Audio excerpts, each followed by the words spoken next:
நேயர்களுக்கு வணக்கம். இந்திய சுதந்திரத்தின் அமுதப் பெருவிழா, மத்திய அரசின் விஞ்ஞான் பிரச்சார், அறிவியல் பலகை, தமிழ்நாடு அறிவியல் தொழில்நுட்ப மையம் ஆகியவற்றோடு KSR சமுதாய வானொலி இணைந்து வழங்கும் அறிவியல் அறிவோம் நிகழ்ச்சியில் முதலாவதாக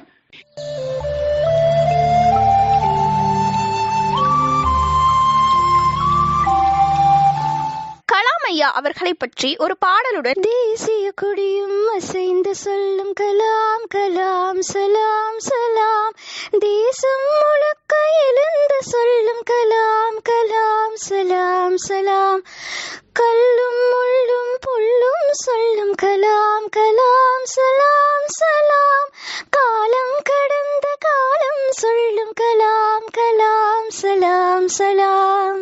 நன்றி, வணக்கம்.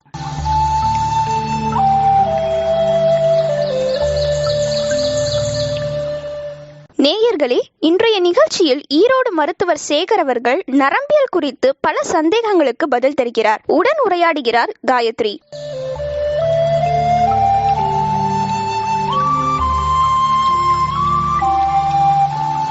இன்று மருத்துவத்துறையில் பல தரப்பட்ட துறைகள் உண்டு. அதில் நரம்பு மிகவும் முக்கியமான ஒன்று.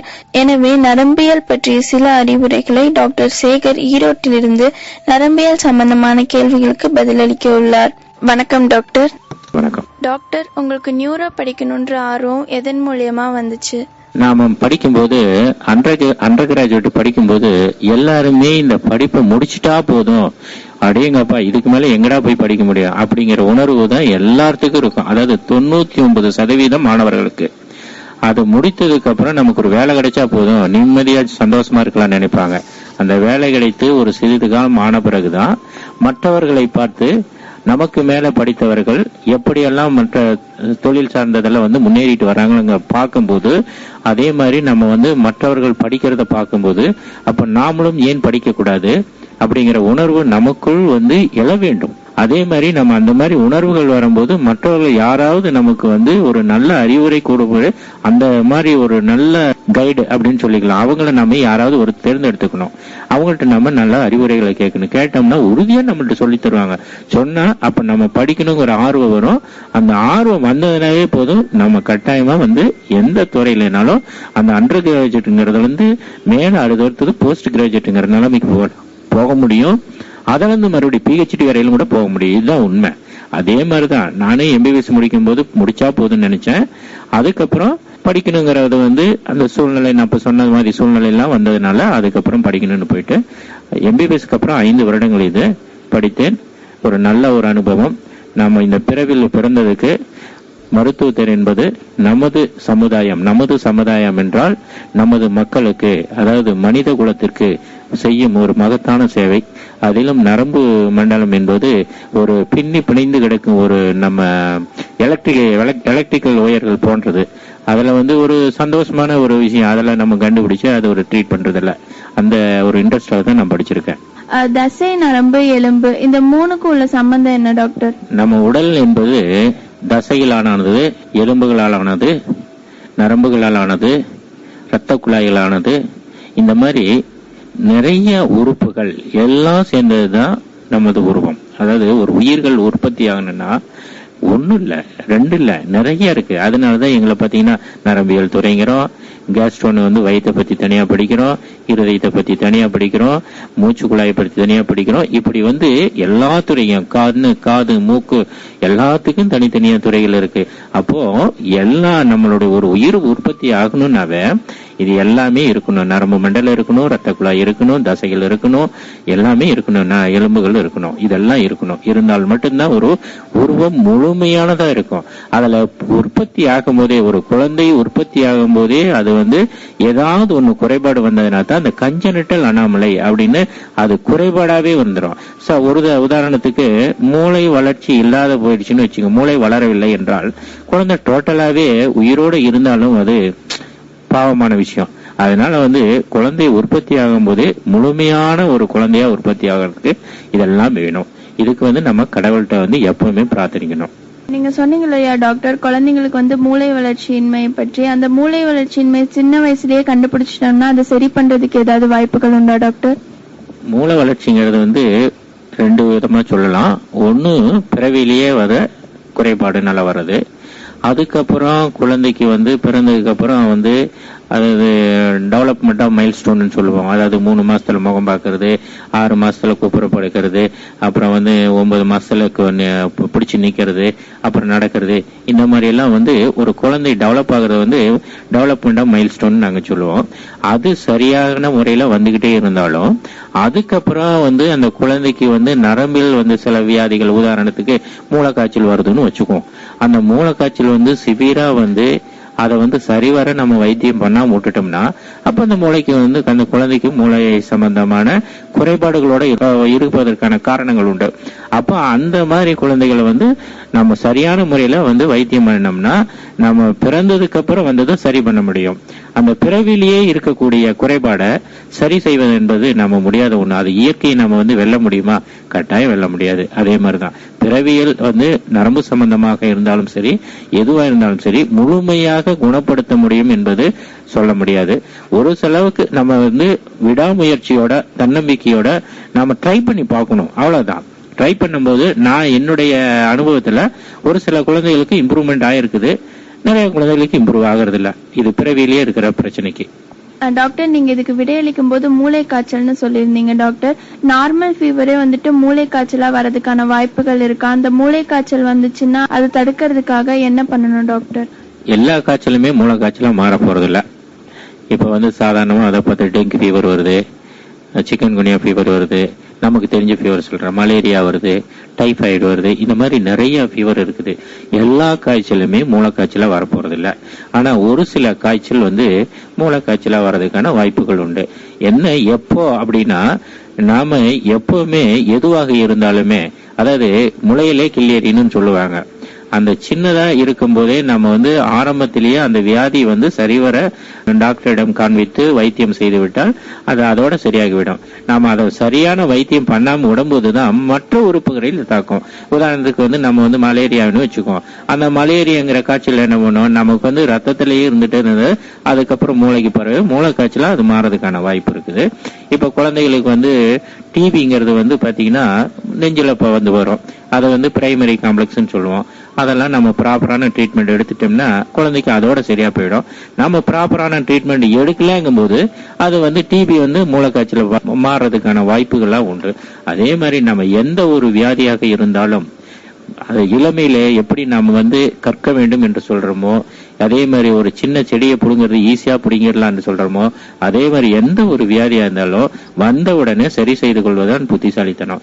அதை வளர விட்டோம்னா கட்டாயமாக காம்ப்ளிகேஷன் சொல்லுவோம், அதனால வர்ற பின்விளைவுகள், அதுல வந்து மூளைக்காய்ச்சலுங்கிறது ஒண்ணு. அதனால நம்ம வந்து இந்த காய்ச்சல் வரும் அந்த காய்ச்சல் வராது அப்படின்னு சொல்றதை விட எதுவா இருந்தாலும் நாம எந்த அளவுக்கு நாம வந்து அதை வந்து சரி செய்து கொள்வதற்கு நம்ம முன்னாடியே நம்ம முனைப்படுத்திக் கொள்வோம், அதை பொறுத்து தான். டாக்டர், சின்னவங்கல இருந்து பெரியவங்க வரைக்கும் வர நரம்பு பிரச்சனை என்னன்னா டாக்டர்? நரம்பு மண்டலங்கிறது எல்லாத்துக்குமே இருக்கும். அதாவது 3 மாசம் வரையிலும் தான் குழந்தை வயிற்றுல இருக்கும்போது, தாய் வயிற்றுல இருக்கும்போது தான் 3 மாசம் வரையிலும் அந்த குழந்தை வந்து அணுக்கள் வந்து 1, 2, 2, 4 அப்படின்னே வந்து டெவலப் ஆயிட்டே வரும்.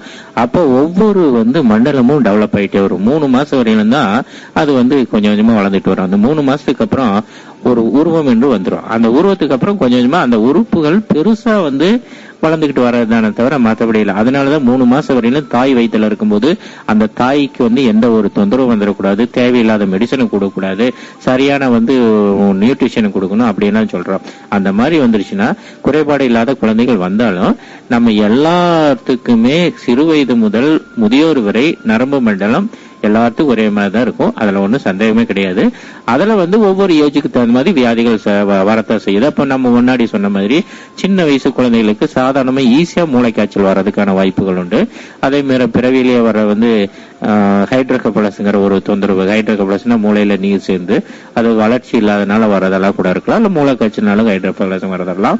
அதே மாதிரி குழந்தைகளுக்கு வந்து பிட்யூட்டின்னு நம்ம வந்து மூளையில ஒரு இடம் இருக்கு, அங்க பிட்யூட்டி டியூமருங்கிறது குழந்தைகளுக்கு காமனா வரக்கூடியது. அந்த மாதிரி சில வியாதிகள் குழந்தைகளுக்கு காமனா வரும்.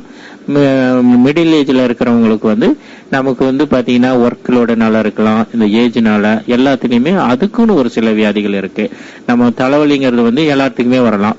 அதுல தலையில வந்து அடிபட்டால வரலாம், கட்டியில வரலாம், மூளைக்காய்ச்சலா வந்தா வரலாம். இந்த மாதிரி நிறைய காரணங்கள் இருக்கு. இந்த காரணங்கள்னாலேயே நம்ம தலைவலி வரலாம். அதே மாதிரி கழுத்து வலி வருது, இடுப்பு வலி வருது. இதெல்லாம் வந்து கழுத்து வலி எல்லாம் பாத்தீங்கன்னா டிஸ்க் ப்ரலாப்ஸ்ங்கிறதுல காமனா வரும். முதுகுவலியும் டிஸ்க் ப்ரலாப்ஸ்ங்கிறதுல காமனா வரும். இந்த மாதிரி எல்லாம் வந்து மிடில் ஏஜ்ல, ஏன் மிடில் ஏஜ்ல வருதுன்னா நம்ம நேச்சுரா ஒர்க் அந்த மாதிரி அந்த ஒர்க் அப்படி செய்யும் போது நமக்கு வந்து ஈஸியா வந்து அந்த டிஸ்க்குங்கிறது விலகி நரம்ப அமர்த்துறதுக்கான வாய்ப்புகள் இருக்கிறதுனால அந்த ஏஜ்ல கொஞ்சம் வரும். அதே மாதிரி மூளையில வந்து அந்த மிடில் ஏஜ்ல வந்து ஒரு சில வந்து கட்டிகள் வர்றதுக்கான வாய்ப்புகள் இருக்கு. அதுல வந்து நாங்க ஒரு உதாரணத்துக்கு ஒரு ஆலிகோடென்ட்ரோகிளையோமா, ஆஸ்ட்ரோசைட்டோமா ஒரு டியூமர்னு வச்சுக்கோ, அதெல்லாம் கூட வந்து மிடில் ஏஜ்ல தான் வரும். அந்த மாதிரி ஓல்ட் ஏஜ்ல எடுத்துக்கிட்டீங்கன்னா யூஸ்வலா நம்ம சொல்லுவோம் பக்கவாதம் வந்துருச்சும்போம். அந்த பக்கவாதம் எல்லாம் வந்து வயதானவர்களுக்கு வரக்கூடிய வியாதி தான். ஏன்னா நம்ம வயதாகும் போது நம்ம வயதை யாராலையும் வெல்ல முடியாது. ஒண்ணு, வயதாகும் போது டயபெட்டிஸ் காமனா வரும், அதே மாதிரி கொலஸ்ட்ரால் காமனா வரும், அதே மாதிரி ஹைப்பர் டென்ஷன்ங்கிறது வந்து பிரஷர் அதிகமாகிறது காமனா வரும். அதே மாதிரி வந்து நம்ம வந்து ரொம்ப நாள் ஸ்மோக்கிங் பண்ணிட்டு இருக்கும்போது, புகையில சம்பந்தமானது யூஸ் பண்ணும்போது, ஆல்கஹால் யூஸ் பண்ணும்போது, நம்ம வந்து உணவு கட்டுப்பாடு இல்லாம வந்து நம்ம கொழுப்பு சம்பந்தமானது நிறைய உணவுகள் இருந்தபோது அதை எல்லாம் எப்ப சேரும், நம்ம வயதாகும் போதுதான் பெரிய வியாதிகளை கொடுக்கும். எந்த மாதிரி வியாதி? ஒண்ணு பக்கவாதம் மாதிரி, இன்னொன்னு வந்து மாரடைப்பு மாதிரி, இன்னொன்னு வந்து நமக்கு வந்து கேன்சர். இந்த மாதிரி வரும். இதுல நரம்பு மண்டலத்தை பொறுத்தளவுல நமக்கு பக்கவாதம் வர்றதுக்கான வாய்ப்புகள் அந்த ஏஜ்ல உண்டு. டாக்டர், பக்கவாதம் பத்தி சொன்னீங்க. இந்த பக்கவாதம் வந்துட்டு எதனால ஏற்படுதுங்க டாக்டர்? பக்கவாதங்கிறது ஒரு பக்கம் கைகால் செயலிழக்கிறது. அந்த பக்கவாதம் ஒரு பக்கம் கைகால் செயலிழக்கிறது எல்லாமே பக்கவாதம்னு சொல்லக்கூடாது. இப்ப அடிபட்டா ஒரு பக்கம் கைகால் வரணும்னா அது பக்கவாதம்னு சொல்லக்கூடாது. அது வந்து ஸ்ட்ரோக்னு சொல்லுவாங்க இங்கிலீஷ்ல. அந்த ஸ்ட்ரோக் என்பது மூளையில வந்து ரத்த குழாய் பாதிப்புனால வரக்கூடியதாக மட்டும் இருக்க வேண்டும். இப்ப மூளைக்காய்ச்சினால வந்து நம்ம கைகால் வரலன்னா அதையும் வந்து ஸ்ட்ரோக்னு சொல்லக்கூடாது. ஆனா ஜென்ரலா எல்லாருமே நம்ம வந்து சொல்லிக்கிறது அப்படிதான் சொல்லிக்கிறாங்க. அப்படி சொல்லக்கூடாது. இப்ப வந்து அது வந்து மூளையில வந்து ரத்த குழாய் சம்பந்தமானது, ரத்த அடைப்புனாலேயோ இல்ல ரத்த கசிவுனாலேயோ நமக்கு வந்து ஏற்படக்கூடியது. அதனுடைய வெளியில காட்டக்கூடிய ஒரு தொந்தரவு தான் கைகால் செயல் இழப்பது. ஒண்ணு கையும் காலும் செயல் இழக்கலாம், இல்ல கூட வந்து வாயும் இழுத்துட்டு போகலாம், கூட வந்து இல்லைன்னா பேச்சு போயிடலாம். இப்ப உதாரணத்துக்கு கைகால் வந்து வலது பக்கம் வரலன்னா பேச்சு போயிடும். பேச்சு வராம போறதுக்கான வாய்ப்புகள் அதிகம். இதே இடது பக்கம் வந்து கைகால் வரலனாக்க நம்ம பேசுறதெல்லாம் நார்மலாவே இருக்கும். அந்த மாதிரி மூளையினுடைய கண்ட்ரோல் அந்த மாதிரி நம்மளுடைய கைகாலை வந்து செயல்படுத்த வேண்டியது வலது கையும் காலும் செயல்படுத்துறது இடது பக்க மூளையிலையும், இடது கை காலை செயல்படுத்த வேண்டியது வலது பக்க மூலையில இருக்கிறதுனால இருக்கு. நமக்கு பேச்சுக்குன்னு இருக்கிற இடம் இடது பக்க மூலையில இருக்கு. அதனால இடது பக்க மூலையில பாதிப்பு வந்தால் பேச்சும் போயிடும், வலது கை கால் வராமையும் போயிடும். பக்கவாதத்தை குணப்படுத்த முடியுமா டாக்டர்? கட்டாயமா குணப்படுத்த முடியும். நான் தான் முதலே சொல்லிட்டேன், நம்ம பிறவியிலேயே வர நோய்களை மட்டும்தான் குணப்படுத்துறது சிரமம்னு சொன்னேன். இது வந்து பக்கவாதங்கிறது வந்து குணப்படுத்தக்கூடிய வியாதி. எப்போ அப்படின்னா, நான் சொல்றேன், எந்த ஒரு வியாதியா இருந்தாலும் எவ்வளவு சீக்கிரம் நம்ம வந்து வைத்தியரிடம் சென்று வைத்தியம் செய்து கொள்கிறோமோ அதுவரையிலும் சரி பண்ண முடியுங்கிறது தான் உண்மை. முன்னாடி எல்லாம் வந்து அதுக்கான வந்து உபகரணங்களும் வந்து இல்ல. இப்போ எல்லாம் அப்படி இல்ல. உபகரணம்னா இப்ப ஸ்கேன் வந்து அதே மாதிரி டெவலப்மெண்ட் நாலேஜ் எல்லாமே இப்ப நிறைய இருக்குது. அதனால ஈஸியா வந்து குணப்படுத்திடலாம். வந்து வந்தாங்கன்னா பக்கவாதம்னு தெரிஞ்சிருச்சுன்னா உடனே வந்தாங்கன்னா இம்மீடியட்டா நம்ம வந்து நல்லாவே, அதாவது இவங்களுக்கு கை கால் வராத போயிடுச்சு அப்படின்னு சொல்லாத அளவுக்கு அவங்களுக்கு வந்து குணப்படுத்த முடியும். அவங்க நெக்லிஜென்ஸ் பண்ணாத போது நம்மளால சரியான முறையில நம்ம வைத்தியம் பண்ண முடியாத போயிருது. டாக்டர், வலிப்பு நோய்னா என்ன டாக்டர்? வலிப்பு நோய்ங்கிறது நமக்கு தெரியுங்க. பட்டிக்காட்டுல எல்லாம் சொல்லிங்க காக்கா வலிப்பும்பாங்க. அதை வந்து ஜன்னின்னு சொல்லுவாங்க. அதை இங்கிலீஷ்ல சீசர் டிசார்னு சொல்லுவோம். அது அந்த காக்கா வலிப்புனா உங்களுக்கு எல்லாத்துக்குமே தெரிஞ்ச விஷயம். அது நமக்கு நினைவு இல்லாம கை கால் இழுக்கிறது தான் ஜன்னின்னு சொல்லுவாங்க. அந்த ஜன்னிங்கிறதுல நிறைய விதங்கள் இருக்கு. நம்ம வந்து எல்லாத்துக்கும் தெரிஞ்சது நினைவு இல்லாம நாக்க கடிச்சுக்கிட்டு கை கால் இழுக்கிறது, அந்த நேரத்துல யூரின் போறது, மோஷன் போறது, இதை மட்டும்தான் வந்து ஜன்னின்னு நினைக்கிறாங்க. அப்படி இல்ல. சில பேர் சொல்லுவாங்க, திடீர்னு எனக்கு ஒரு செகண்ட் கண்ணை கட்டிச்சு அப்படிம்பாங்க.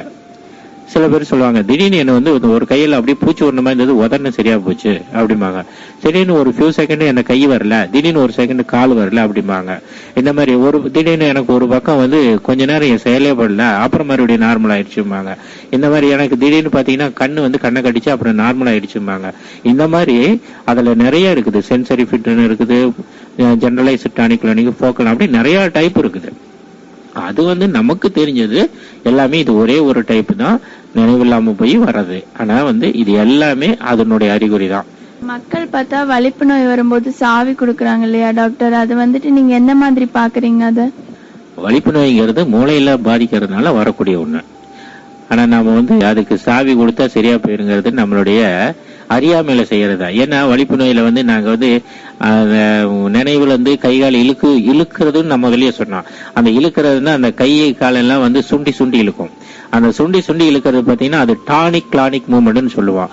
அந்த டானிக் கிளானிக் மூவ்மெண்ட்ங்கிறது வந்து சுண்டி சுண்டி இழுக்கும் போது விரல்கள்லாம் சொல்றதை பார்த்துட்டு அவங்க வந்து சாவி கொடுத்தா வந்து உடனே நின்று போயிருங்கிற ஒரு கற்பனையில இருக்கிறாங்க.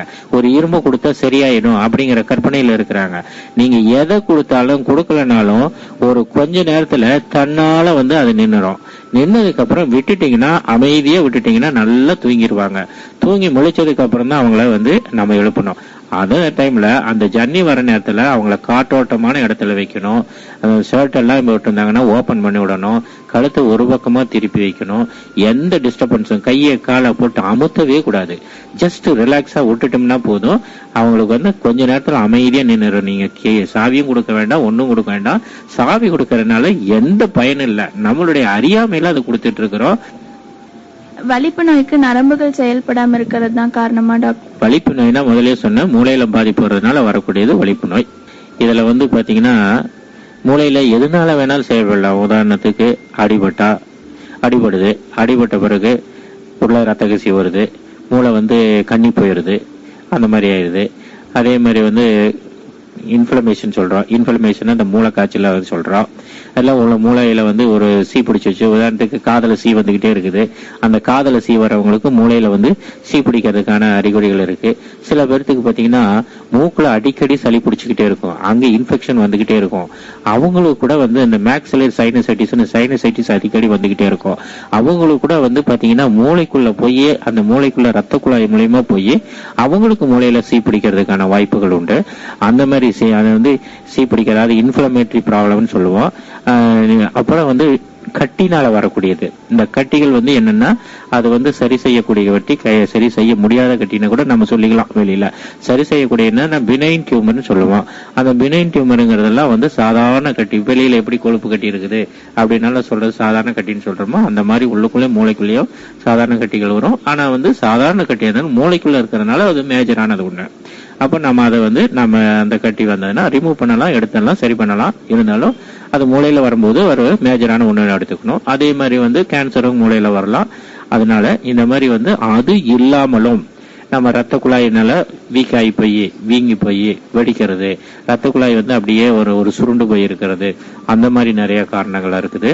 அதுல வந்து இதெல்லாம் வந்து இல்லாம என்ன ரீசன் இல்லாம மெட்டபாலிக் காசஸ்ன்னு இருக்கு, எதுவுமே இல்லை. நம்ம ஸ்கேன் பாக்குறோம், எல்லாமே நார்மலாக்கும், இருந்தாலும் ஜன்னி வரும். இந்த மாதிரி நிறைய காரணங்கள் இருக்கு. அத்தனை காரணங்களாலையும் ஜன்னி வர்றதுக்கான வாய்ப்புகள் உண்டு. அந்த ஜன்னி குழந்தைகளுக்கு வந்து உதாரணத்துக்கு காய்ச்சல் வந்தா ஜன்னி வரும். அதை ஃபெப்ரைல் ஃபிட்ஸ்ன்னு சொல்லுவோம். அதனால வந்து உடனே நம்ம அது பயந்துக்க வேண்டிய அவசியமே இல்லை. காய்ச்சல் வரும்போது மைல்டா வந்தோடனே அதுக்கு காய்ச்சலுக்கு வந்து உடனே டாக்டர் பார்த்து கொடுத்துட்டு அதுக்கப்புறம் நம்ம ரெகுலரா மெடிசன் கொடுத்துட்டு வந்தோம்னா அது வந்து குணமாகக்கூடியது உண்டு. அந்த மாதிரி நிறைய காரணங்கள் ஜன்னி இருக்கு. ஜன்னி வர்றதுக்கு காரணமே மூளைதான்.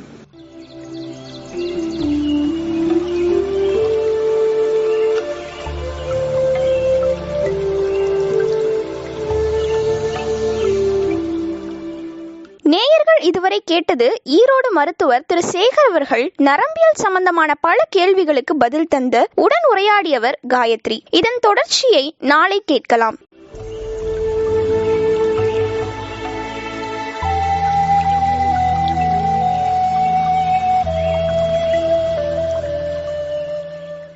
நேயர்கள் இதுவரைக்கும் KSR சமுதாய வானொலி அலைவரிசை 90.4 கேட்டு ரசித்த நிகழ்ச்சி அறிவியல் அறிவோம் நிகழ்ச்சி.